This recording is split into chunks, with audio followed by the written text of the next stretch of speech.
Godfrey Kurauone, the MDC Alliance National Youth Organizer and also Masvingo Ward 4 Councillor, joins us in discussing the question at hand. Is the current political terrain a safe place, a safe space for young people? Good afternoon and welcome to the conversation with me, Denise Shorai. We're a platform where we discuss topical issues affecting the nation of Zimbabwe. Mr. Kurauone was acquitted yesterday at Masvingo Magistrate Court after spending 42 days in prison on charges of barricading traffic along Mashawasha-Mande Road and criminal nuisance. Good afternoon and welcome to the conversation. Good afternoon, Dennis. Good afternoon, viewers. The first question is, who is Godfrey Kurauone? Okay, Godfrey Kurauone is a 33 adult young man, born in Zaka in 1987. He's currently a councillor in the city of Masvingo, and he has been a councillor since 2013 to date. This is my second term as a councillor, and I'm also the national chairperson of Youth Forum Zimbabwe. Youth Forum Zimbabwe is a youth organization that works on empowering young people, and also it makes sure that the young people participate in all decision-making offices, and also that it encourages young people to run for public office. I'm also the National Organizing Secretary of the Youth Assembly for MDC Alliance. Okay, thank you so much. And the viewers would like to know what motivated you to become a politician? You know, this started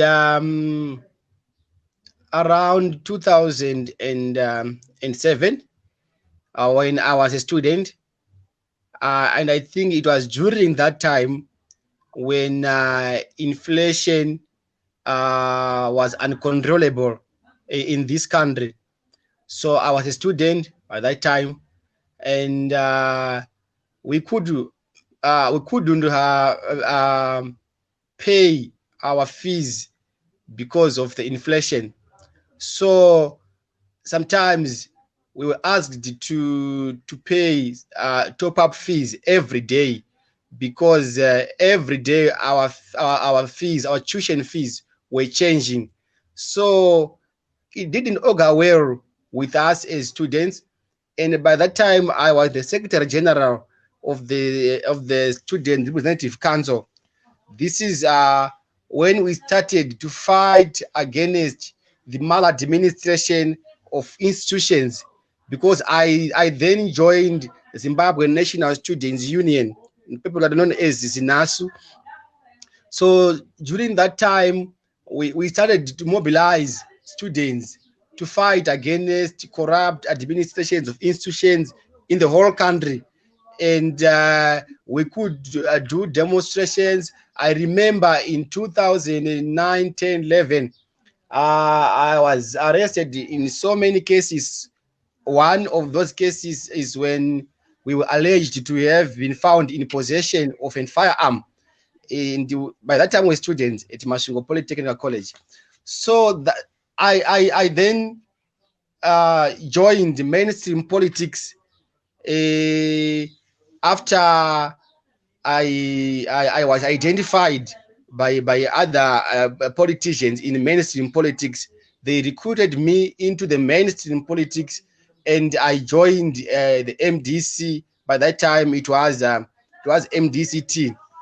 So I joined MDC-A, and this is how I got into politics. Wow. That's a rich history of a politician. So you've been in court, you've been in prison. Can you narrate the events that led to your arrest? You mean the recent arrest? Yes, the recent arrest. Okay. On 6 July, I was arrested, and I was charged with undermining authority of the president. So I was remanded in custody. They denied me bail at the magistrate's court. So I was remanded in custody on 6 July 2020. So I spent about 10 days from 6 to 16 July. I was in remand prison, and I was then granted bail by the High Court on the 16th of July. I was alleged that I insulted the president and his family. So that was the first charge. So I was released on 16 July and then was arrested again on 31st July. So on my first charge, I was given bail, and one of the bail conditions was that I should report to the police every Friday of every week. So 31st July was a Friday. So I went to the CID Law and Order to report as part of my bail conditions. While this I was there, that is when I was told that there is a charge which was leveled against me, that of criminal nuisance. So they produced a video where I was singing at a funeral of one of our national members, Comrade Kerin Murira, who passed on in July. So they showed me that video, and they said, because of this video, we are charging you for criminal nuisance. So I was in company of my lawyer, and the lawyer asked them how much was it in terms of fine, because that charge, it only warrants someone to pay a fine. And the police officer who was there, he said, no, we can't be said to have arrested a person without really detaining him. So you cannot pay fine. Can you just wait for 2 minutes? And we waited. And after 2 minutes, they came back again. And that is when they introduced another charge and said, we're charging you with obstructing traffic and endangering persons. And they were alleging that I blocked a dust road that is along Getmine Chirumanzi Road, which is about 50 to 60 kilometers out of Mashingo, where I reside. So they charged me with that charge, and I was then detained on 31st of July. So in your view, were these charges trumped up? Honestly speaking, why would I travel about 60 kilometers to block a dust road when there are so many roads in Mashingo with a lot of traffic? There is a Bird Bridge, Mashingo Road. There are many roads which leads from the location to town. I could have blocked those roads than traveling 60 kilometers to block a dust road. Why would I do that? And at 5 a.m., you can imagine, why would I do that? So those charges, they were fabricated, and I don't even think there was even a road which was blocked in Mashara. It was just a creation of their own. So you spent 42 days in prison. Can you take us through your prison experience? Like I said before, that was not my first time to be in prison, and I think I'd only less than 2 weeks after I was released on bail. So it wasn't my first time to be in prison. So I knew what I was going to meet inside there. But what I can tell you is that the situation in our prison, especially Mashingo Remand Prison, where I was, it's really pathetic. The conditions that are in our prisons, they are not meant for human beings. To be honest, the conditions can only be meant for animals, not human beings. There are about 350 to 400 inmates, and those inmates, they use only one bathroom. They use only one one toilet, and the inmates which are there, 70 to 75% of the inmates, they are mentally challenged.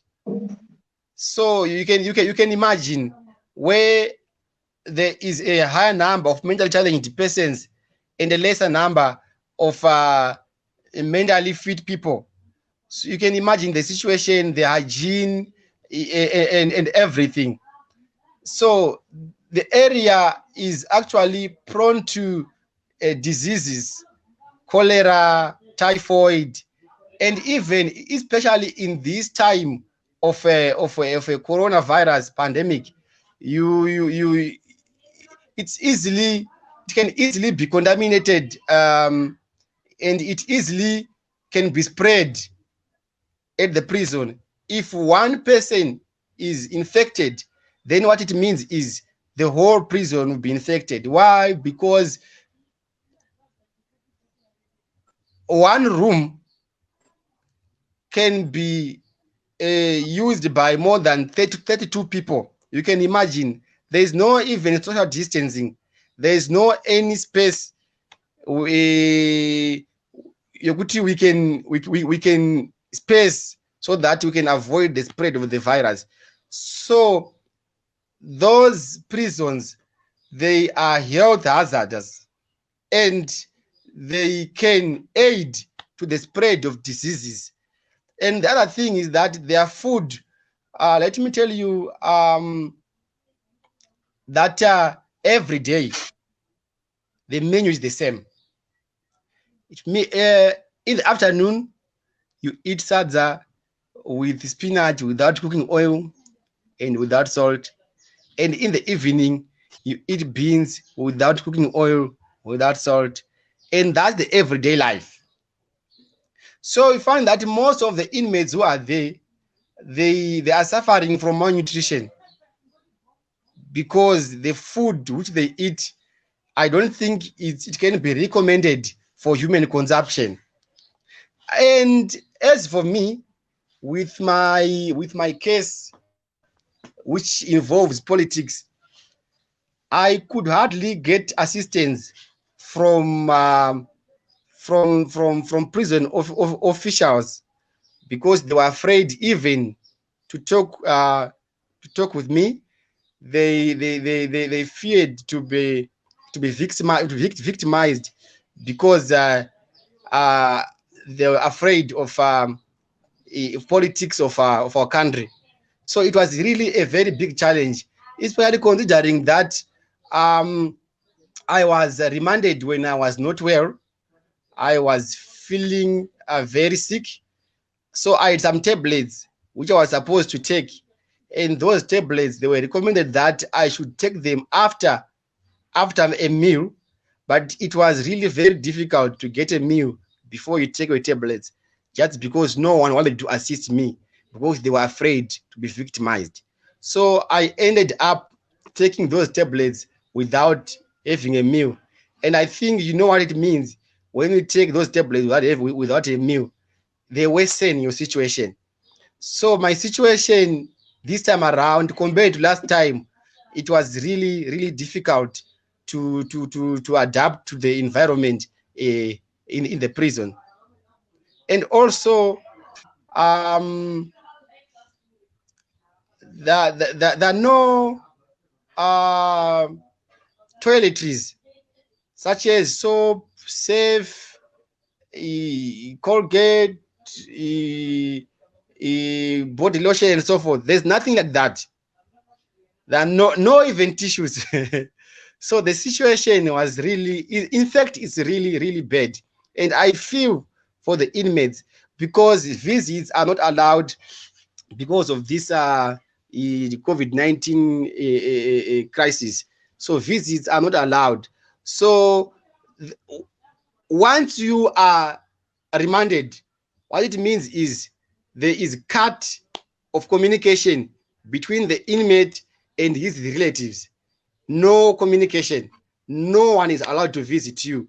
So if you are remanded without any of these things that I mentioned, what then it means is you spend your whole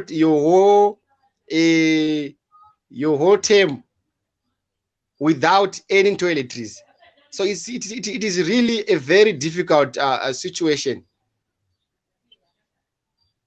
So as you were saying that no visitors were allowed. Mm. When you went into remand, were you tested for COVID-19? There's really nothing like that. This is why I said those inmates are exposed to COVID-19. One, new admissions, they're not tested. They're just admitted without anything like testing. And also the prison officers who resides in locations, they can even bring in COVID-19 right from their location to the prison because they are also not tested. So the inmates are really exposed to COVID-19. It's really the work of God that there is no anyone who has been infected by coronavirus in the prison, but they are exposed, those people. Given that, do you feel safe, given the current political events that we have witnessed in Zimbabwe? My safety and that of other like-minded people is not guaranteed, especially considering that the state can fabricate cases. Nothing can stop them right now to come tomorrow and accuse me of rape. Nothing can stop them even to come tomorrow and accuse me of armed robbery. Nothing can stop them to come tomorrow and accuse me of murder. Anything can happen. So my security is not guaranteed. I can tell you this. I experienced this in this previous matter. On the day in question, that is 31 July, I was so ill that I couldn't even walk properly. But they charged me with obstructing traffic and endangering persons. A task which I couldn't perform on the day in question because of my ill health. So nothing can stop them right now to come and say, no, we found a dead body somewhere about 10 kilometers out of town, and we suspect you are the suspect. They can do that at any given time. So the security is not guaranteed. What's your comment about the country's judicial system? We have a judiciary which looks like an extension of Zanu-PF. That's the biggest problem that we have in Zimbabwe, especially if you are arrested with a case that is political. Those judges and magistrates, they don't make their own decisions. What they do first is they consult from their offices and they are instructed to do what their offices want them to do. So they cannot make their own independent decisions. And the decisions and rulings that are made by these magistrates, they are not their own creation. They are instructions from above. So you find out that so justice in such a scenario cannot be really achieved, because a judge cannot make his or her own decision. So the judiciary system as a whole in this country is compromised.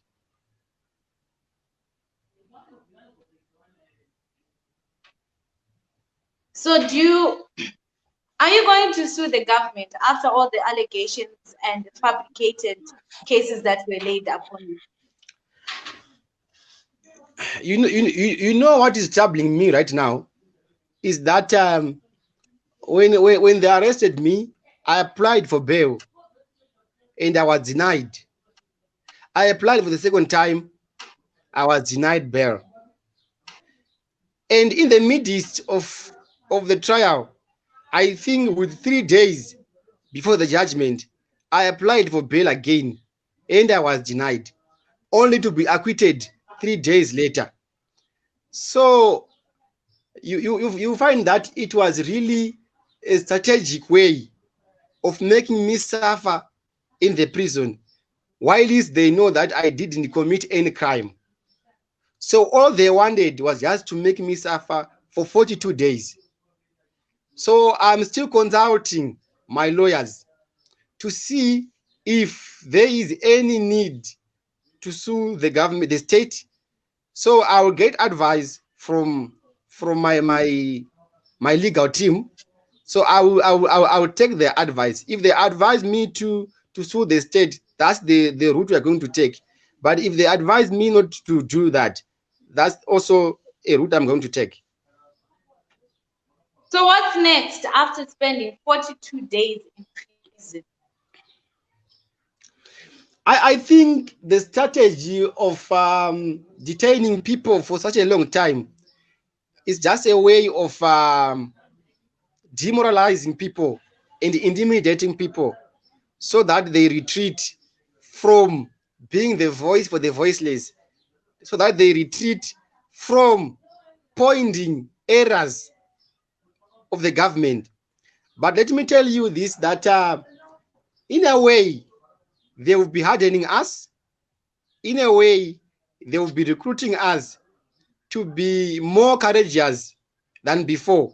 So what I can tell you is that no turning back. We have suffered more than this, and only an arrest and detention cannot really distract us from focusing on our agenda. That is to remove Emmerson Mnangagwa and his government. That is to remove a Zanu-PF government that is clueless. So we are not turning back. Actually, we will intensify the fight against this regime. We mobilize the young people. We are mobilizing all progressive Zimbabweans to intensify our campaign against this clueless regime of Emmerson Mnangagwa and Zanu-PF.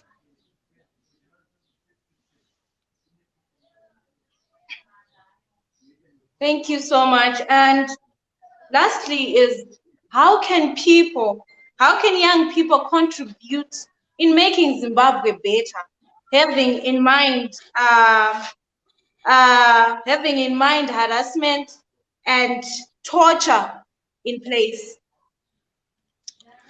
All we need at the moment is to have young people who know what they want, to have young people who really know that it is only themselves who can fight and make their future better. We need young people who can stand up and take charge of their future. We need young people who understand that this is no longer time for us to be commentators. This is no longer time for us to be analysts. This is no longer time for us to be critics. It's the high time that the young people stand up and take charge of their lives.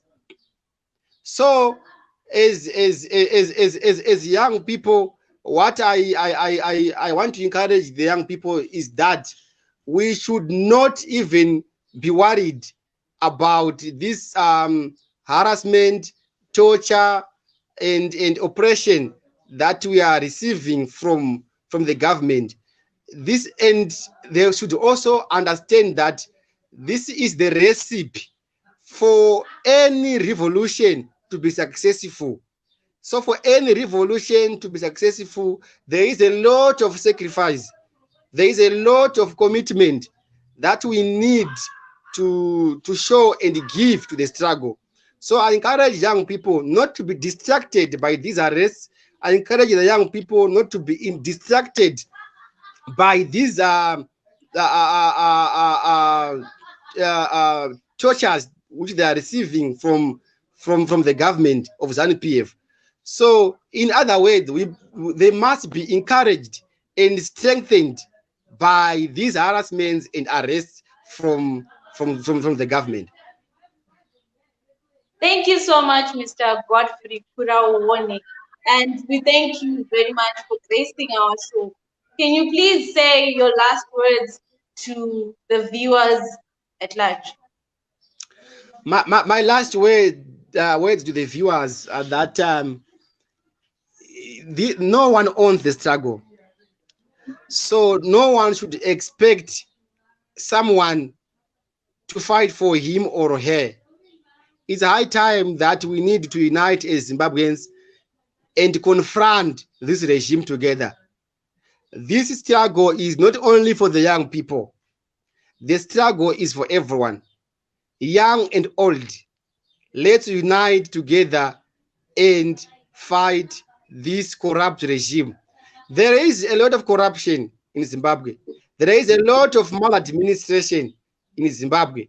So the young people, the old, must come together. Let's forget of our political affiliation. Let's forget our races. Let's forget our tribe and come together and fight this regime.